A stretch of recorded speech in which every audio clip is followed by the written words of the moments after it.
is ordinary till you see the core side of it. And what you're looking for is the story behind the news. We bring it to you from Lagos, the commercial capital of Nigeria. Giving you all sides and political stories round the clock. Every detail from the start line to the final whistle. CoreTV News, expanding your view.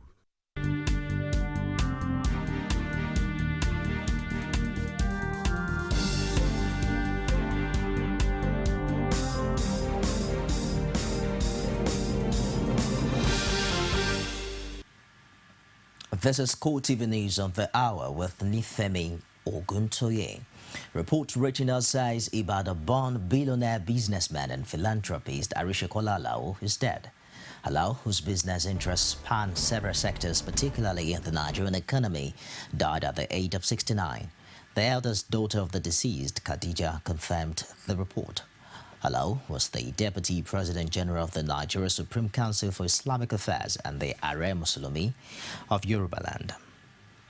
The federal government has withdrawn corruption charges instituted against Mohammed Abacha, the son of the late head of state, General Sani Abacha.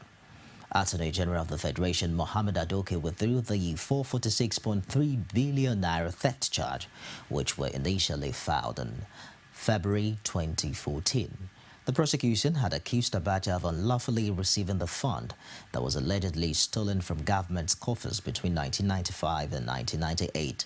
Adoke, acting for the federal government, asked Justice Mama Kolo of the Abuja High Court to strike out the case on the grounds that fresh facts have emerged on the matter. Private prosecuting counsel Daniel Enwelum informed the court of Adoke's instruction, and Justice Kolo subsequently struck out the charges. The Adamawa State House of Assembly has served an impeachment notice on the state governor Murtala Nyako and his deputy James Ngilari. 19 out of the 25 members signed the notice. Details of that report coming up shortly. The Nigeria Security and Civil Defense Corps NSCDC said it had approved the deployment of 15,000 personnel to Ekiti to ensure peaceful conduct of governorship elections scheduled for June 21. Notice of the deployment is contained in a statement issued by the Corps spokesman, OK Manuel, in Abuja on Wednesday. Emmanuel said the Commandant General of the Corps, Dr. Ade Abolure, had also directed zonal and state commands to deploy adequate personnel to strategic places where criminal elements could hide. He said places like churches, mosques, federal highways, among others, would be guarded by officers of the Corps. He added that specialized units such as the Special Forces, Counter-Terrorism Unit, Nuclear, Biological Weapon and Radioactive Squad will be deployed. Surveillance vehicles and sniffer dogs will also be deployed for the purpose of sniffing out combustive chemicals and other dangerous compound substances used in making bombs and IEDs. The NSCDC official said the measures were to forestall previous ugly incidences, and he reiterated the commitment of the Corps to providing adequate security for law-abiding citizens. The June 21 governorship poll in Ekiti State has again stirred the hornet's nest. In this time, popular Lagos-based lawyer Bamidele Aturu, who has been speaking on the security arrangement put in place for this weekend poll, says the heavy security presently in place in Ekiti is enough to scare away many voters. That militarist mentality still holds sway. We still think that unless we flood the place with soldiers, flood the place with policemen, there's no security. And that is the tragedy of our situation. Because you can do the Ekiti election without creating this frenzy, this excitement, this panic. Now you are going to scare away some of the voters. I mean, there are people who say, look, at my age, maybe I'm 70 years or 80 years, why should I go and queue up when somebody can just kill you accidentally? So I think that we need to go back to the drawing board and train our law enforcement agents. Watch out for more on Damaturu in our weekly news program, Judiciary Today. The Independent National Electoral Commission, INEC, says it has no cause to stop former Ekiti State Governor Ayodele Fayose from contesting in this weekend's governorship election. The Economic and Financial Crimes Commission had argued that only INEC can stop the governorship candidate of the People's Democratic Party who is facing corruption charges. The commission, however, insists that it has no such powers. The law provides for a procedure for a candidate to be nominated. All INEC does is to see that the party has followed that procedure. The commission cannot ignore the procedure that the law provides for. The Electoral Act stipulates procedures, the Constitution stipulates procedures. If those procedures are complied with, INEC cannot go outside those procedures and be looking for extraneous issues. It's not INEC's business to do that. Its job is just to see that laws are implemented the way they are written. And once they are written and they are implemented, it has no powers to do otherwise.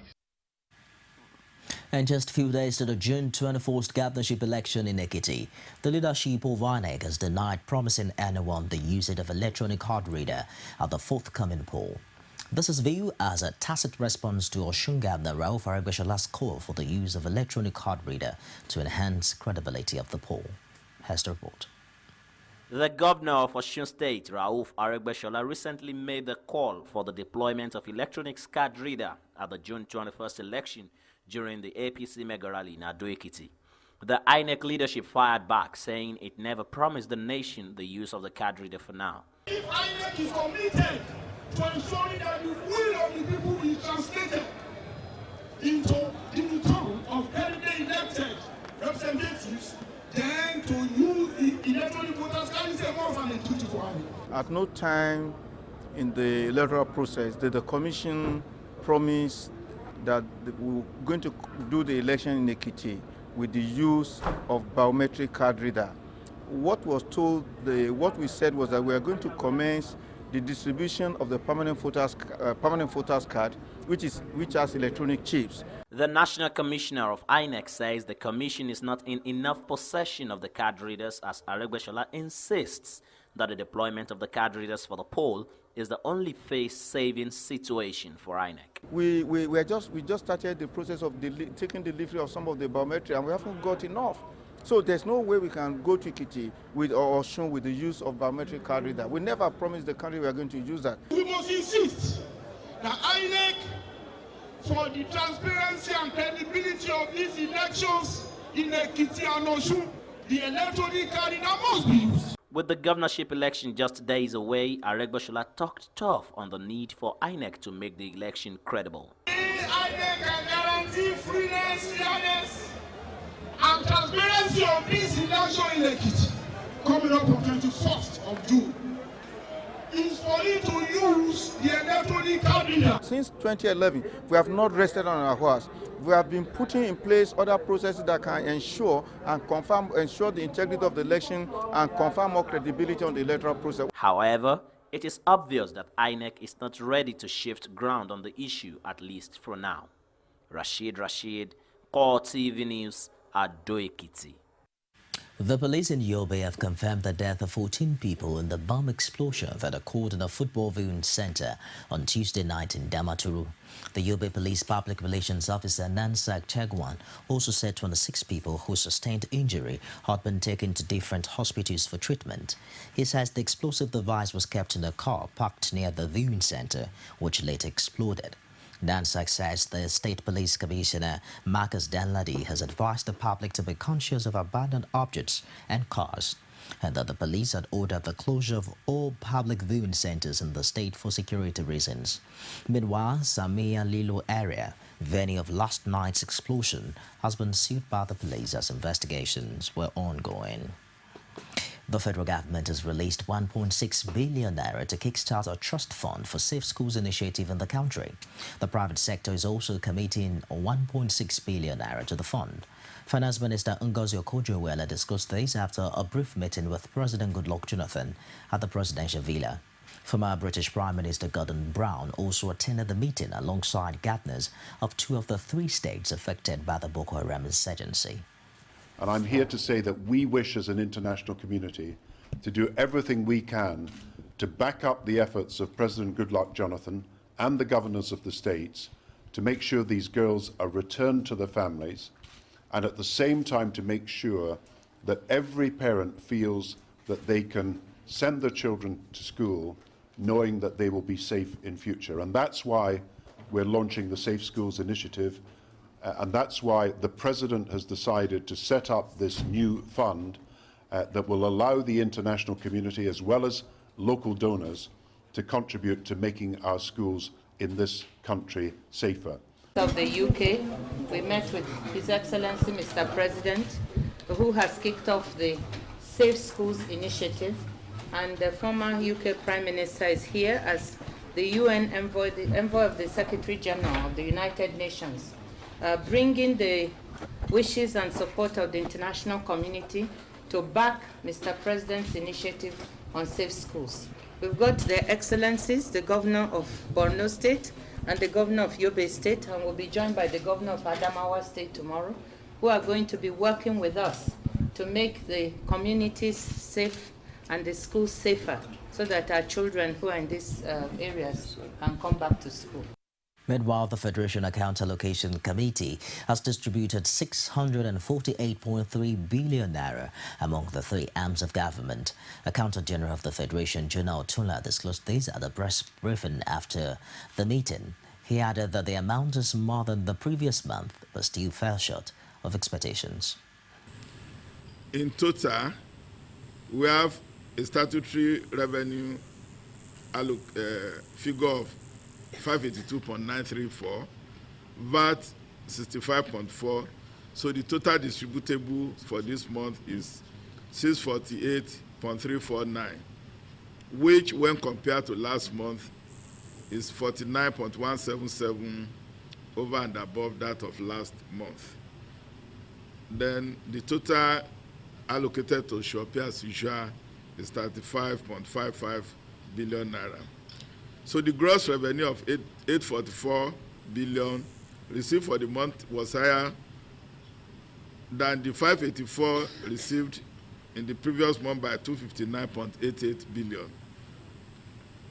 This was boosted by a bulk payment of 1.2 billion naira from NLNG, which made a very profound impact on our revenue collection for the month. But our oil production continued to be affected negatively due to the incidence of theft, repair and maintenance of ruptured pipelines. The Independent Corrupt Practices Commission, ICPC, says that it has seized over 372 passports from fake traveling agents involved in visa scams across the nation. Chairman of the Commission, Epo Unta, disclosed these in Lagos at a one-day seminar on curbing visa scams. Unta says that the 372 passports were intercepted based on intelligence information on the illegal activities of unauthorized traveling agents and other persons involved in visa procurement scams. According to him, the authority will give the holders of the seized passports opportunity to come to the ICPC office in Abuja to pick their passports. He cautioned unsuspecting travelers from patronizing touts at embassies in the visa acquisition process. He also advised embassies and high commissions in Nigeria to sanitize the visa processes and entrench a culture of integrity in the procurement process. About 75 inmates of the popular Kirikiri prison in Lagos have been granted pardon and set free after a long stay in prison. Oluwaseyi Adegoke witnessed the occasion and returned with his report presented from our studios. I tell you to go and say no more. June 17, 2014 is a day these ex-inmates will never forget in a hurry.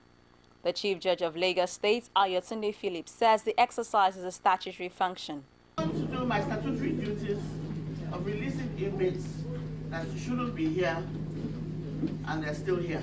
Chairman of the Prison Decongestion Committee, Olutoyin Ipaye, says the freedom of the inmates was based on the nature of their offences. In a bid to decongest and to set them free, we carry out the statutory function. We look at the nature of the offense. Sometimes they are non-capital offenses and they have been in custody way beyond even the maximum sentence that they could have earned even upon conviction. And so we look at those ones, and then even for a capital offense, if they have been in custody for way too long, we're talking about those who have been in custody from 2012 upwards, and their trial is not ongoing for one reason or the other, either because the police have not been able to complete their investigation, or the DPP's advice has come out and they have declined to prosecute.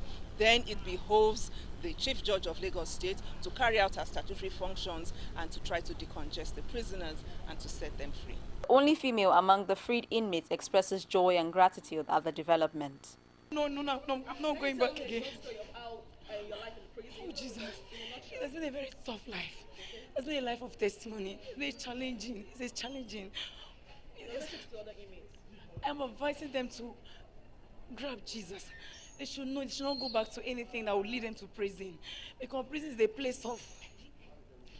a place of destruction. The controller of the Kirikiri Maximum Prison, Tunde Ladipo, enjoins the Chief Judge to look into the issue of decongesting Nigerian prisons. It's not a pleasant place. A day in prison is hell. You know, some of us that are working there will see the opportunity, we want to go away. But if that is where God said you're going to work, you definitely will be working there. This has just a bit of what we are doing, turning the life of these inmates around. You see our vocational workshops, you see some of the products, you see the sandals, you see the furnitures, you see the beads, you see everything that are being produced. A lot of these things you won't believe are coming from the prisons. Maybe the attitude of the government, looking at prison as a place of punishment, needs to be changed. If it is not changed, I think if you bring them more raw here, this same raw product will sell out into the society. And when they get out worse. Judge of Lagos, Ayotunde Phillips, urged the prison officials to be patient as all their problems will be looked into. The Lagos state government has charged the general public to shun segregation and discrimination of the physically challenged. The advice was given at the Forced Biannual Stakeholders Forum organized by the Lagos State Office for Disability Affairs. Olajumoke Olatunji was there. With a theme towards achieving an inclusive society in Lagos, the gathering urged members of the public to support disabled individuals and improve their welfare. The representative of the Special Advisor to the Governor on Youth and Development hails the courage of the physically challenged and urged them not to relent in pursuing their... This is also born out of the realization by the state that we cannot allow the whole order to continue, whereby disability issues come under charity or seen as donating materials for people with disability to survive. Right now in Lagos State, people with disabilities are being given their deserving respect and accorded dignity as enshrined in the various laws, which guarantees them rights and privileges that enable them to carry out their daily human activities almost as their able-bodied counterparts in various parts of life. Adebukola Adebayo gives an overview of the Lagos State Special People's Law and applauded the Lagos State government for this achievement. We should not see the law as just for persons with disabilities. It is for everybody. Because it says that, look, whatever condition, and the GM talked about temporary disabilities. Sometimes we could fall, things would happen that make us some illness or whatever could make us have temporary disabilities. But we are saying that whether you are a governor, you are a commissioner, whatsoever, whatever condition, physical condition you find yourself, you'll still be able to perform your function. Some physically challenged also spoke on their challenges and urged others not to be crippled by their disability in achieving their goals. One, in time of marriage, we survive it. In time of study, that's education, we survive it. It's a great task, but what we need to do, it has to do with the concern of every individual, every stakeholder, every citizen, every sector, including religion sector. we have to understand what disability is, and have it in mind that someone with disability just having not opportunity of having a particular maybe sight, the ear, and maybe the legs. So the first step in making them inclusive is that carrying them along in whatever they're doing. Disability is state of the mind. Because like when I was in school, I didn't see myself as a disabled person. They shouldn't see themselves as a disabled person. You have to be there. You have to be articulate. Say your mind. This is what I want. This is what I don't want. Does not necessarily mean because you are disabled. If you are not disabled, peradventure you may not even like it. Don't let that your disability ground you down. The one-day seminar seeks to assist in the implementation of the Lagos State Special People's Law. British Prime Minister has vowed to stop Jean-Claude Juncker from becoming the next head of the European Commission. Join me again after this break for details of that story. Don't go away. You can now watch CoreTV News live from anywhere in the world on our website www.coretvnews.com. Click on Live TV on our website and watch us live. And welcome to CoreTV Primetime Days. To follow us on Twitter, click on Twitter icon on our website. And Facebook, click on the Facebook and YouTube to see all our previous news production. You can also watch us live on YouTube. Click CoreTV, leave a space, then news. CoreTV News, a 24-hour news station. Come June 21, it will be decision day for the people of Ekiti.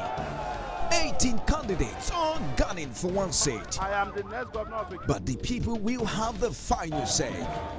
I know that tolerance has a very big place. Join extensive coverage of the election and get up to the many details as development unfolds. I'm the voice of the Ekiti people. With expert analysis from the best political team on television. And that's honesty of INEC. Join us all day June 21 to find out who emerges the next governor of Ekiti State. We have agreed to move this state forward. Keep a date with us on CoreTV News. You can also watch us live on our website on www.coretvnews.com, a 24-hour news station. I'm glad to have you back. For more information on our news and other programs, you can visit us on our Facebook page. It's facebook.com/CoreTV News. You can also follow us on our Twitter handle at CoreTVNewsNG. As well as on YouTube, it's youtube.com/CoreTV. Leave a space and news. British Prime Minister David Cameron has vowed to fight to the bitter end to stop Jean-Claude Juncker becoming the next head of the European Commission. Juncker is the candidate backed by the European People's Party, the largest group in the European Parliament, as well as by German Chancellor Angela Merkel. Cameron strongly opposes his candidacy, saying he is a federalist who will not adopt the reforms that London says are needed to put the 28-member bloc back on track. Cameron's words were the latest charge in his lengthy battle to stop Juncker from taking the job. Look, there's an important principle at stake here, which is that the accountable elected members of the European Council, the elected heads of state, elected heads of government, should be the ones who propose who runs the European Commission. It's a very important principle, and I will go on putting forward that principle and opposing this process of having someone put on us by the European Parliament through a fairly strange set of elections. I'll go on opposing that right up to the end. There is absolutely no question of changing my view about that. Now, in many ways, the question is not for me. I've made clear my view. I think Europe needs reform, but I don't think it needs an effective change in the way Europe works to suddenly decide the European Commission is elected through this process of the European Parliament. So my view is very clear. I think it's for others to make their view clear. If you are for reform, then you need to stand up and fight for reform. If you are against transferring power from the European Council to the European Parliament, if you're against that, you have to stand up and say so. I'm very clear, it'd be completely wrong, because this is an issue of principle, to suddenly turn around and say, well, it's all right for this election to lead to a particular person to run the European Commission. I just think that's wrong, and I will go on thinking it's wrong right up until the end. Clear answer, I think you'll find that one. European leaders are expected to hold talks on the European Commission leadership at the European Council meeting on June 26 and June 27 in Brussels. And that wraps it on CoreTV News this hour. We'll be back at 9:45 with the primetime news. Do stay with us.